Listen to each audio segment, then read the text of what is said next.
Hi, I'm Anna with Heartwood Art. Today, I'll show you how to add dimension measurements to your SketchUp model to make build plans. So let's dive in. This is my own workbench that I showed you how to model in this tutorial. And now we want to add our dimensional measurements. Now, before we do that, we want to choose the final angle that we want to use to display this model in images. That will help us determine the best placement for these measurements. And I suggest you check out the ISO standard angle first. So in the right toolbar, if you don't already have it, hover near it and click the little arrows to expand it. Then go down to Scenes and click that. Click Standard Views and scroll down to the bottom and click ISO. This is the standard view for most models, but keep in mind, it will orient to the side that you're showing before you click ISO. So let's orbit around and I'll show you what I mean.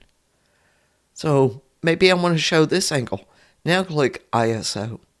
See how that works? Okay, let's close the scenes here and collapse this right sidebar.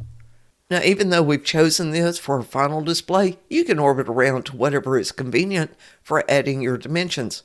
And then come back to this angle to check it. And I want to orbit to a straight on view for now. To access the Dimensions tool in the left sidebar, it's already showing for me because I've used it. But you'll want to click the 3 more ellipsis dots. Find the Dimensions icon and click it. Now, there are no keyboard shortcuts for this. Let's mark the dimension of our apron 2x4. Hover over one of the endpoints and click there. Let go of your mouse button. Move over to the other endpoint. It will snap into place. When you're directly across from it, click once there and let go of your mouse button.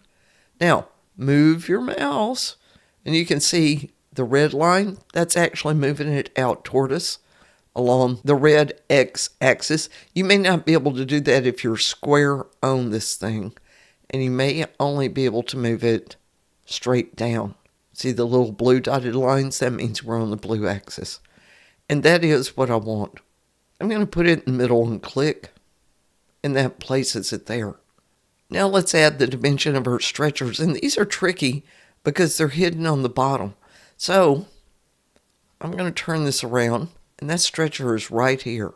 So I want to click the dimension button, and I'm going to find the midpoint of this 2x4 inside the half lap joint because that's what the stretcher butts up against.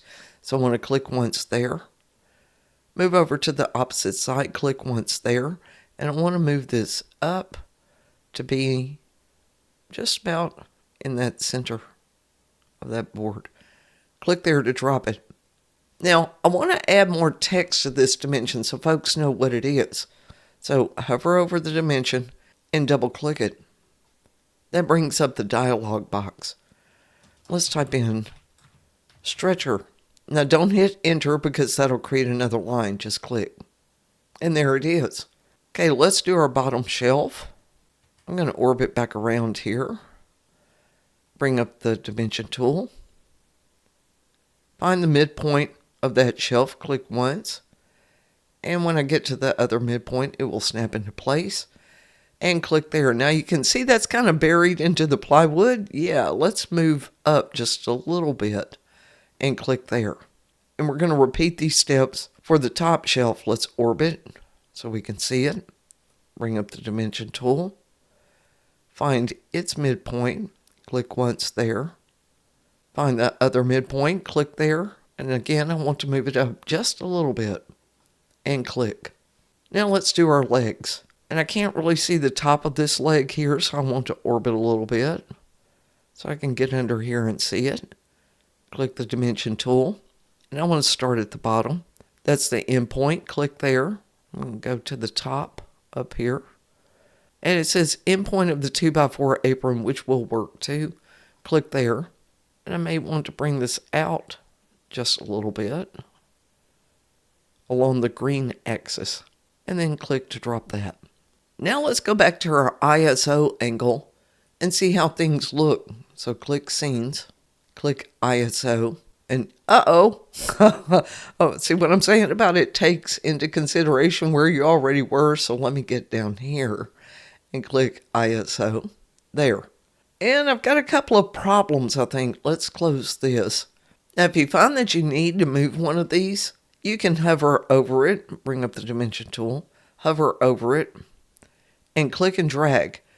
But the problem with that is, and actually I wanted to go back with it, but I'll show you the problem here anyway. It's going to draw this line out. So you're just moving what's already there. So I can't really place this one back here because it's going to draw a line across the red x-axis. So what I need to do instead is delete it. Hit spacebar to bring up your selection tool, click on it once, and then hit delete on your keyboard. And I can redraw it back here. So let's orbit up. So I can see the bottom of that. Bring up the dimensional tool. And let's start at the bottom again. Click once there. Click once here. And bring that out a little bit. And click. Now let me orbit around just a little bit. Go to Scenes. Click ISO. And that looks better. But I have a problem here with the stretcher one. So let's fix that. Bring up the dimension tool, double click on the label, and I want to put this on a second line. Now click, and I may want to bring it out or down. Okay, I think that looks better. Now be sure to click the Save button in the top right to save your settings. And that's it. You can see more tutorials on this channel for how to remove the axis lines, add materials and backgrounds to make your model look nice, as well as how to export files and images too.